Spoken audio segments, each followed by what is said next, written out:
Dito tayo sa laundry, guys. Magpapawash ako ng mga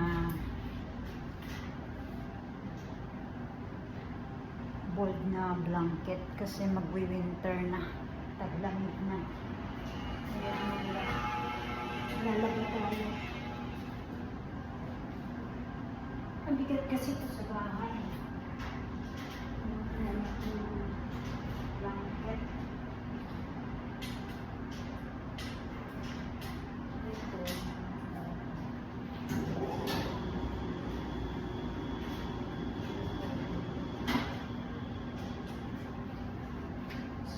Ito yung pinakamalaki nila, guys.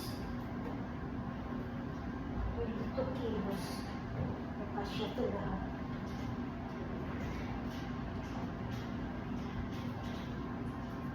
Ito kilos siya, guys. Kapasya yan. May sabon na ito. Binasak ko ng liquid soap sa bahay. Actually, may sabon naman yan dito yung mga laundry nila. Coin machine. Coin laundry ang tawag dito, guys. Kasi maglalagay ka ng coins, tapos lalabhan yung mga laundry.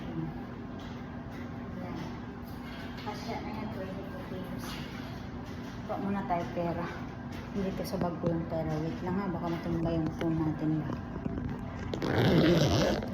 Kuha lang ako ng coins. Disturbo yung kamay ko, guys.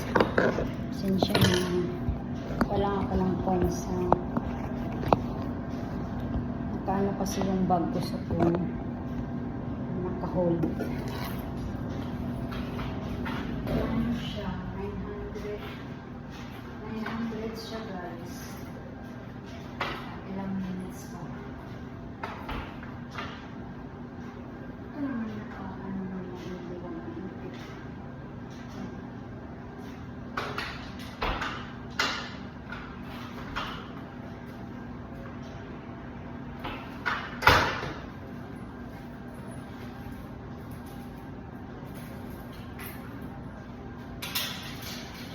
Ito, nilagayan ng coins. 900 yan.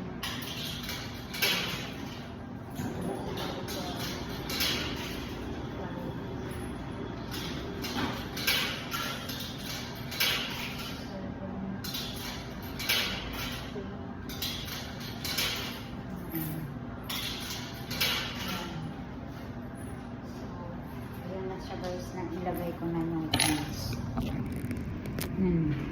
Ipaikutin na natin.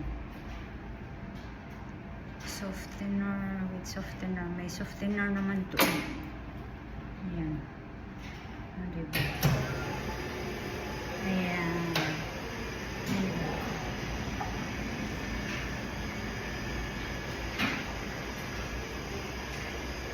So, thank you for watching. Uuwi muna ako ng bahay kasi matagal pa ito matapos, guys. Mga 30 minutes. Mga 30 minutes ata yung washing liquid. Ayan. Or 35 minutes. Doon naman banda sa kabila ay ano. Yan o. Dry yan dyan. Drying. Drying machine. Ito yung pinakamalaki nila. Mamaya dito yung basya. Diba? Yun. Ito yung laundry ng lapit sa bahay. 16 kilos lang siya. Ito 16 din. Yan, 10 kilos. Kaya dito tayo sa malaki. 35 minutes pala. Ayan, nakalagay. So, thank you for watching. Ito yung video natin for today. This is a video for today, guys. Kaya salamat sa panonood. And God bless everyone. Please keep watching and supporting us, guys. Salamat. And see you next time.